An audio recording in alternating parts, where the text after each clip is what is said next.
Student, welcome to my YouTube channel Balaji ji के quiz. तो friends, आज हम बात करने जा रहे हैं एक बार फिर से AIBE के मोस्ट इम्पॉर्टेंट 5 क्वेश्चंस के बारे में। तो ये जो 5 क्वेश्चन हैं ये आपके लिए बहुत ही ज़्यादा इम्पॉर्टेंट हैं, जो आपका जो प्रीवियस पेपर हो चुके हैं, आपके जो पेपर आने वाले हैं और जो पेपर चल रहे हैं, फ्यूचर में जितने भी पेपर आएंगे ये उन सब के लिए इम्पोर्टेंट हैं। ये मैं ऐसे ही नहीं कह रहा, क्योंकि ये जो 5 क्वेश्चन हैं ये मैंने प्रीवियस ईयर के जो जितने भी एग्ज़ाम होते हैं, ठीक है, वो जितने नहीं हुए हैं, जितने भी अभी तक पेपर हुए हैं उन सब पेपरों को देखा मैंने। पिछले 10 साल तक के पेपर देखे, यानी 10 सेट देखे थे मैंने, पिछले 10 सेट देखे हैं और उनमें जो क्वेश्चन आए हैं वो इसी टाइप के क्वेश्चन आए हैं। यानी कि केस यही रहा है, मुद्दा यही रहा है, लेकिन केवल यहाँ पे पात्र बदल दिए गए हैं। पात्र बदल दिए गए हैं तो फिर व्यक्ति को लगता है कि ये कोई नए क्वेश्चन आए हैं, नए स्थान से आए हैं, कुछ नया है, लेकिन ऐसा कुछ नहीं है।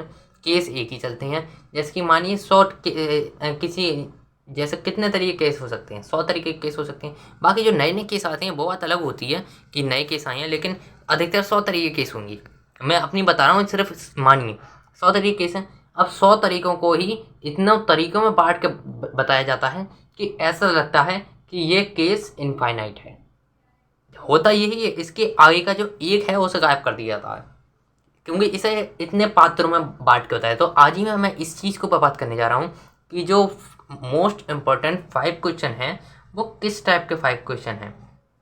तो इस वीडियो को बिल्कुल भी स्किप मत करना, ये आपके लिए बहुत ही ज़्यादा इंपॉर्टेंट है।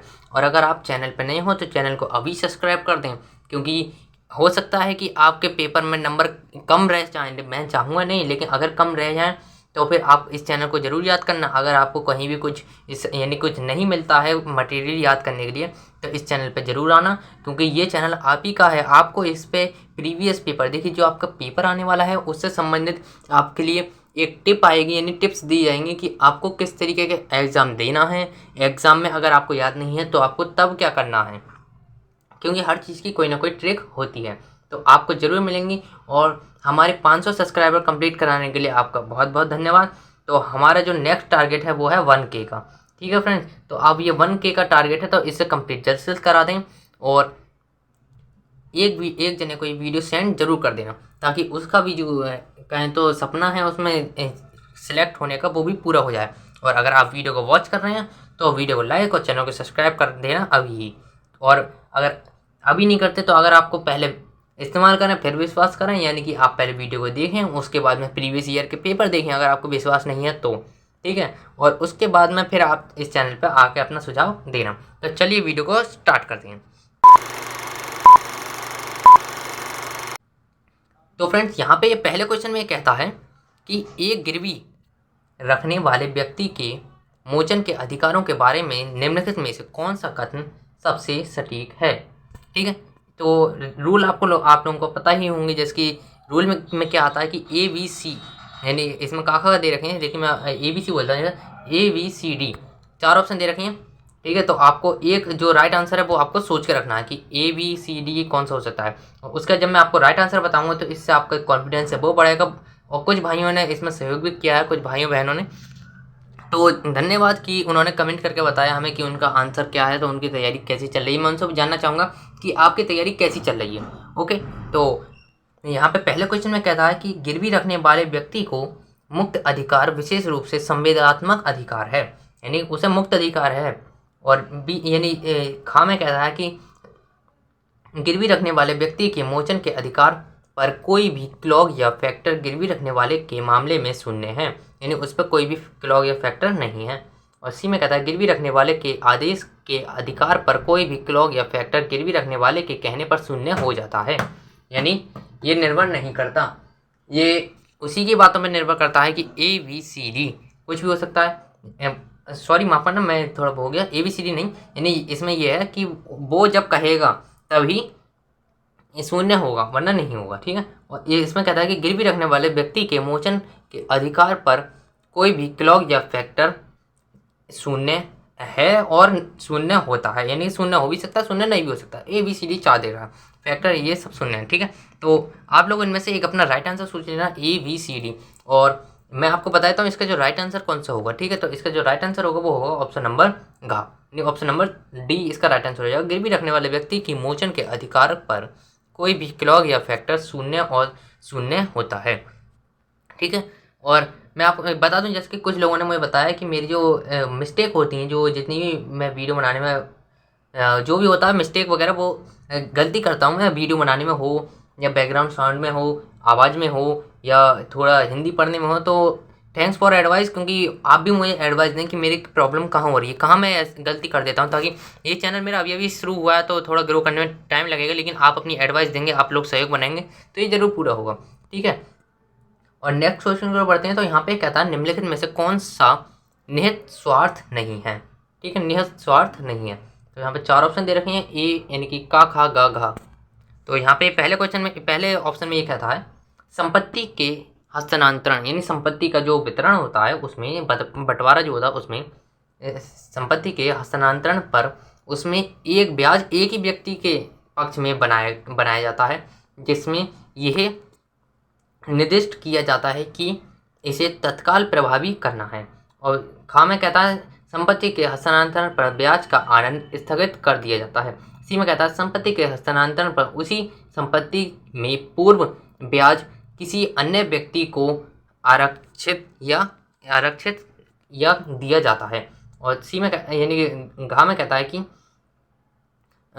संपत्ति के हस्तांतरण पर किसी व्यक्ति के पक्ष में एक ब्याज बनाया जाता है केवल किसी निर्दिष्ट अनिश्चित घटना के घटित होने या ना होने पर। तो यहाँ पे 4 ऑप्शन दे रखे हैं, का, खा, गा, घा। ठीक है, तो आप इनमें से अपना राइट आंसर सोच लेना क्या हो सकता है। तो आपको बताता हूँ, इसका जो राइट आंसर होगा वो हो जाएगा ऑप्शन नंबर घा। संपत्ति के हस्तांतरण पर किसी व्यक्ति के पक्ष में एक ब्याज बनाया जाता है केवल किसी निर्दिष्ट अनिश्चित घटना के घटित होने या ना होने पर। तो हम अपने चलते हैं थर्ड क्वेश्चन की ओर। और मैं आपको बता दूं, आप सिर्फ एक छोटा सा लाइक कर देना अगर आप वीडियो वॉच कर रहे हैं तो, क्योंकि देखो लाइक करने में ना आपका टाइम जाएगा ना मेरा टाइम जाएगा, लेकिन मुझे मोटिवेशन मिलेगा कि कितने लाइक आए, कितनी मेरी यानी लोगों को वीडियो थोड़ा पसंद आई है, अच्छी लगी, मुझे वीडियो बनानी चाहिए। बस आप एक लाइक कर देना, आपको सिर्फ ऐसे क्लिक कर देना, बस आपको और कुछ नहीं करना है। ठीक है, बहुत बहुत शुक्रिया यानी आपको कि आपने लाइक कर दिया है। मुझे पता है आप लोग लाइक जरूर कर देंगे, मुझे विश्वास है। ठीक है, आप वीडियो को लाइक जरूर कर देना। और इस नेक्स्ट क्वेश्चन में बढ़ते हैं। तो यहाँ पे कहता है आमतौर पर संदर्भित अचल संपत्ति के हस्तांतरण के संबंध में पक्षों का अनुबंधित दायित्व क्या है। तो यहाँ पे 4 ऑप्शन दे रखे हैं।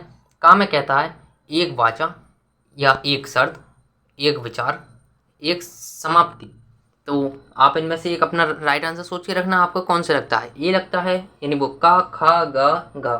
तो मैं आपको इसका जो राइट आंसर है वो बता देता हूँ। इसका जो राइट आंसर हो जाएगा वो हो जाएगा ऑप्शन नंबर ए, एक वाचा।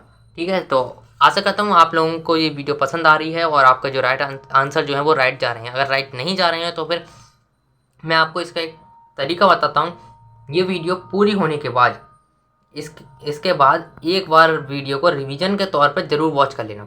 आप कहेंगे रिवीजन के तौर पर क्यों वॉच करें, मैं आपको बताता हूँ। देखिए यहाँ पे आपके 3 डॉट आ रहे होंगे, ठीक है, ऊपर उस पर क्लिक करना। यहाँ पे एक स्पीड करके सेक्शन आ रहा होगा, उस पर क्लिक करना। और यहाँ पे ये 2x की आएगी या 1.5 गुना x आएगा, या यानी कि इस तरीके 1.25। तो इस तरीके से आप कितनी भी रफ्तार बढ़ा लेना। इससे आप रफ्तार बढ़ा लेंगे तो आपका इससे टाइम भी बचेगा और आपका रिवीजन भी बहुत जल्दी होगा। रिवीजन कैसे होगा, जैसे कि आप एकदम आएंगे, वीडियो आपने मानिए 2x पर कर दी है, तो एक गिरवी रखने वाले आपके नज़र में जैसी क्वेश्चन आएगा वैसी के वैसी इसका आंसर भी आ जाएगा। इसका आंसर घा होगा, बिल्कुल रट जाना चाहिए, बिल्कुल यानी समझ में ऐसा आए कि दिमाग में छप जाए क्वेश्चन।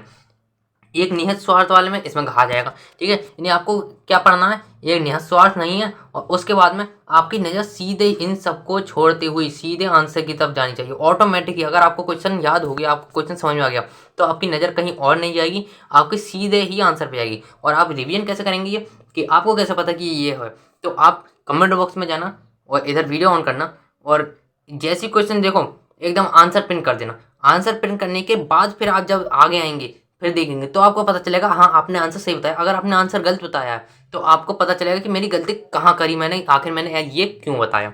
ठीक है।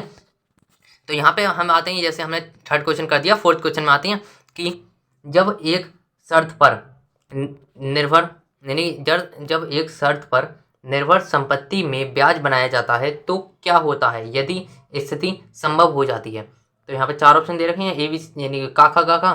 तो पहले में कहता है यदि इसका पर्याप्त रूप से अनुपालन किया जाता है तो शर्त को पूरा किया जाता है। खा में कहता है ब्याज विफल हो जाता है। और गा में कहता है स्थानांतरण के विकल्प पर ब्याज शून्य है और स्थानांतरणकर्ता के विकल्प पर ब्याज शून्य है। तो यह 4 ऑप्शन है, आप इसका एक राइट आंसर सोच लो। मैं आपको बता देता हूँ कि इसका जो राइट आंसर है वो है ऑप्शन नंबर खा, ब्याज विफल हो जाता है। ठीक है। और आप चलते हैं हमारे इस वीडियो के मोस्ट इम्पॉर्टेंट क्वेश्चन की ओर, जो इस वीडियो का पूरा एक तरीका है तो पूरी जड़ है। ये बहुत ही ज़्यादा इंपॉर्टेंट क्वेश्चन है, ऑप्शन नंबर 5। ये आपको बिल्कुल भी नहीं छोड़ना है, इस क्वेश्चन को आपको पूरा वॉच करना है। तो ये है सबसे ज़्यादा इम्पोर्टेंट। तो यहाँ पे इसमें कहता है एक हिंदू ए, ठीक है, एक हिंदू ए केवल स्व अर्जित संपत्ति का मालिक है, यानी उसने खुद एक संपत्ति जो कमाई है, जो उसकी संपत्ति है उसका वह मालिक है। और उसकी पत्नी वी, यानी उसकी पत्नी है एक बी, और एक भाई है, यानी उस जो हिंदू ए है उसका एक भाई है सी। ठीक है। तो ए बी सी, और इसमें कहता है कि ए और बी की कोई संतान नहीं है, यानी कि जो पति पत्नी है ये हिंदू ए और बी, इन दोनों की कोई संतान नहीं है। निम्नलिखित कथनों में से कौन सा कथन नीचे निर्धारित सटीक होगा। यानी मेन चीज़ आती है कि उसमें संपत्ति का अधिकारी कौन बनेगा, कि उनकी संतान तो है नहीं तो क्या भाई बनेगा। तो यहाँ पे सिद्धांत या फिर ये किसके आधार पर कहा गया, तो यहाँ पे सिद्धांत ये दे रखा है यदि 82 स्पष्ट, यानी 82 का मतलब कोई इसके संभालने वाला स्पष्ट या एक विरासत या इसी तरह के अधिकारों के लिए सफल संबंध का मौका, या नंगे यहाँ पे नंगे शब्द का मतलब है कानून उत्तराधिकारी का ना हो, यानी कि उसमें कानून का कहीं भी कोई कहें तो हस्तक्षेप या कानून की कहीं संभावना नहीं हो, कि यानी एक नंगे संभावना है, यानी कानून उसमें उत्तराधिकारी नहीं है। तो इस तरह के एक अधिकार संपत्ति के हस्तांतरण के रूप में हस्तांतरणी नहीं है।